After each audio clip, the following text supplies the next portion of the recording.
Hey everyone, Wolf Lord Rho here. Today we're discussing the fall of Lorgar and the curse of chaos. General spoiler warning to begin, as the events we're discussing today are from across the Warhammer 40k universe. As always, I really recommend you read the stories for yourself first without spoilers, as that's the best way to enjoy the lore for yourself. But with that said, let's just jump straight in.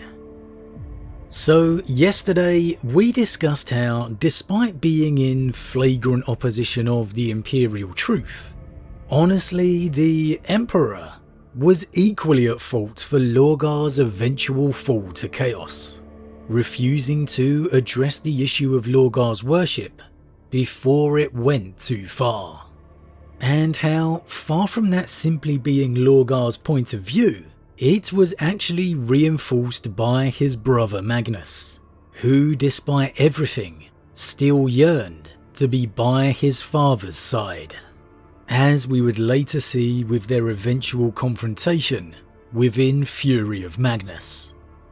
There was a lot of options I considered to refresh our memory on today, each equally interesting in Lorgar's personal story, his pilgrimage within the Eye of Terror, his budding bromance with his brother Angron, the absolutely awesome moment he's desperately trying to dig his brother out from beneath the rubble, where Angron then tanks the full weight of a titan on his shoulders, where Lorgar would then betray his brother, casting him into eternal slavery, beneath the heel of the Blood God. Even his conversation with Rabute at Calf. However, with Lorgar perhaps of any of the Primarchs being so devoted to the Pantheon, I felt that in actuality, the entirety of his journey perfectly represents the curse of chaos. Now, as I've said throughout the week, we'll discuss the end of Lorgar, Bearer of the Word, and the theories that have arisen because of it tomorrow. But of all the conversations this week, of all the evidence of Lorgar's stories throughout the heresy, there's really no other Primarch that gave himself over to chaos so freely. Lorgar alone of all the traitor Primarchs came seeking salvation, guidance, and most of all, acceptance. The Lorgar that would arise from the aftermath of Chaos's embrace would be a changed man, refired with purpose, filled with conviction, certain in the knowledge he had found the worship he had so long desired, he had craved. Lorgar in many ways became the driving force of chaos. With the Shadow Crusade, Lorgar and Angron would remove Guilliman and his legion from the board of the heresy. Though Guilliman's legion would remain intact, Lorgar's objective was accomplished, to lock Guilliman to the eastern fringe.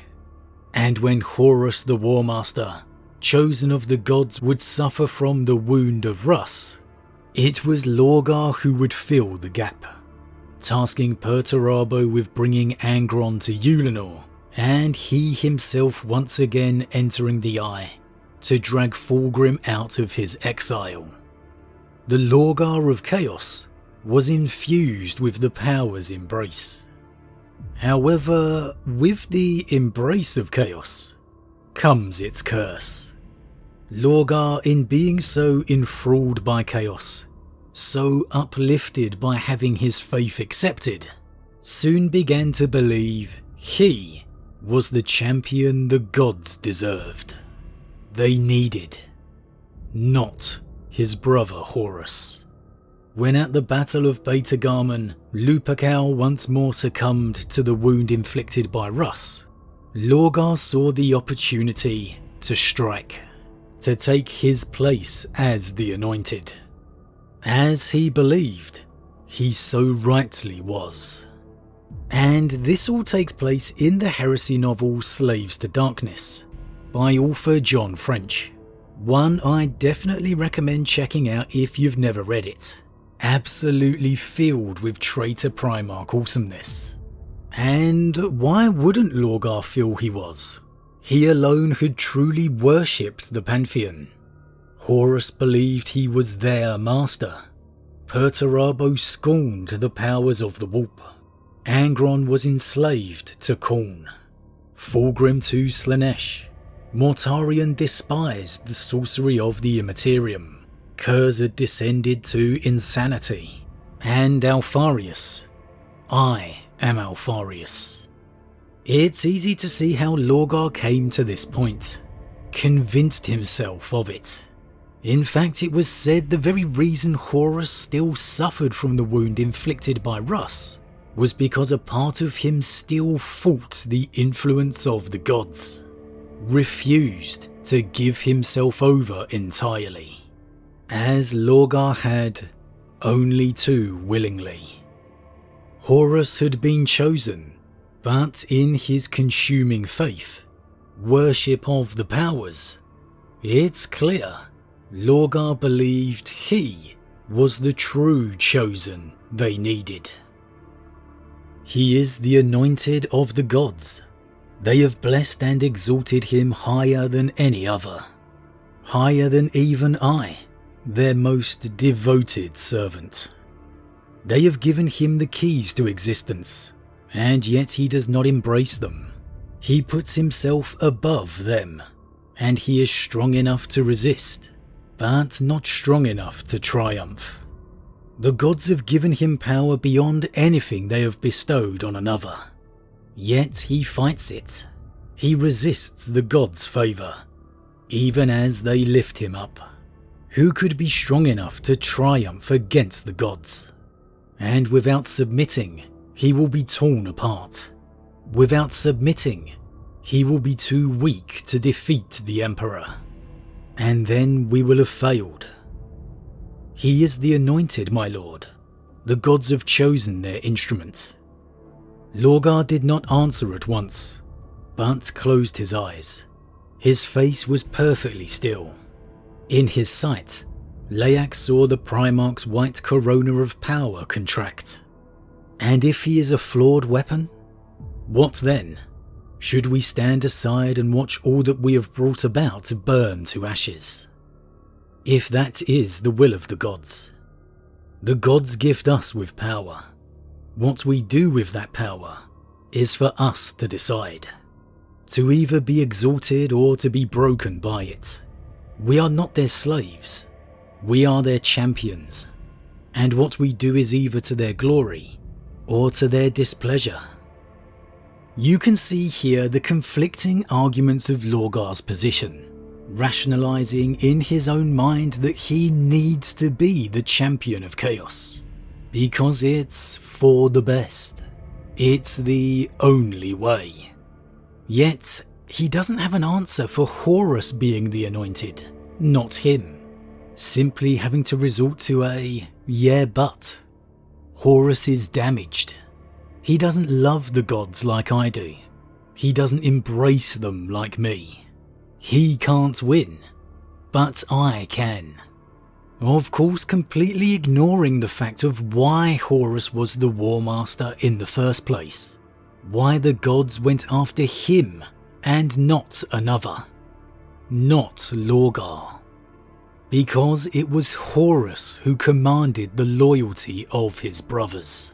Because it was Horus, as much as we forget it these days, who could defeat any of his brothers as well. If you removed the names here and didn't know who was making the arguments, the simple fact is Lorgar sounds exactly like countless Chaos Warlords over the millennia that would follow. Change Horus for Abaddon, and this could be the 40k era. And this is the curse of chaos. The delusions of grandeur, the righteousness of one's own cause, the fickleness of the belief in the God's will. All of it can be twisted for your own argument, your own desire. As Lorgar here, the gods have chosen Horus. They have backed Horus, filling him with their power, they have given no sign to Lorgar that he is the one they truly want for Warmaster. No sign that they no longer favour Horus. And yet, because Lorgar can attempt to kill his brother, well then they must be happy for him to do so. A good representation of why chaos is so often its own worst enemy. It's all perfectly summed up by Lorgar's comment, "Why does this have to pass to me?" As if he's valiantly doing everyone else a favour. How far the Primarch Lorgar fell, who simply wished to venerate his father. And how did Lorgar's betrayal of his brother Horus go? How did his selfless undertaking end in the name of the gods? Well, of course the gods forsook Horus, embraced the truly loyal Lorgar. And Lorgar now sits on the throne of Oh no, wait. The gods didn't forsake Horus. The gods didn't embrace Lorgar. In fact, it's very possible they ensured Lorgar couldn't achieve his ambitions. So for all of Lorgar's embrace of the powers, for all of his unified worship of the Four, the simple fact is, he is no more, no less of a tool than Angron, than Fulgrim, already enslaved to their patrons.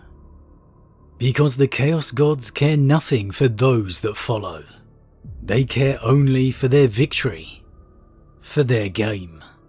And that is the curse of Chaos. But as always everyone, what do you think? Is Lorgar's attempt at becoming Warmaster the perfect sign of how far he fell? How fickle the worship and pursuit of Chaos is?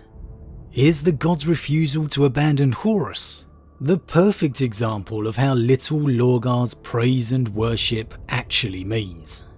How little the gods care for their so-called champions? How differently would the Siege of Terra have played out had Lorgar and the full Wordbearers Legion been upon Terra? Could they have achieved the objective in time before Guilliman arrived? Would Horus still have been pushed to Gambit by lowering the shields? Or would that seed of desire, that self-importance once again have come to the fore? Would Lorgar, of all the traitor Primarchs, surprisingly have cost Chaos the victory? But as always everyone, leave your thoughts in the comments below. Huge thank you to all my subscribers, your support truly means a lot to me, it really does. If you're new, please consider subscribing to help the channel grow. And if you enjoyed this particular vid, then why not drop a like on it too. But with that said, I am off, and I'll see you all again real soon.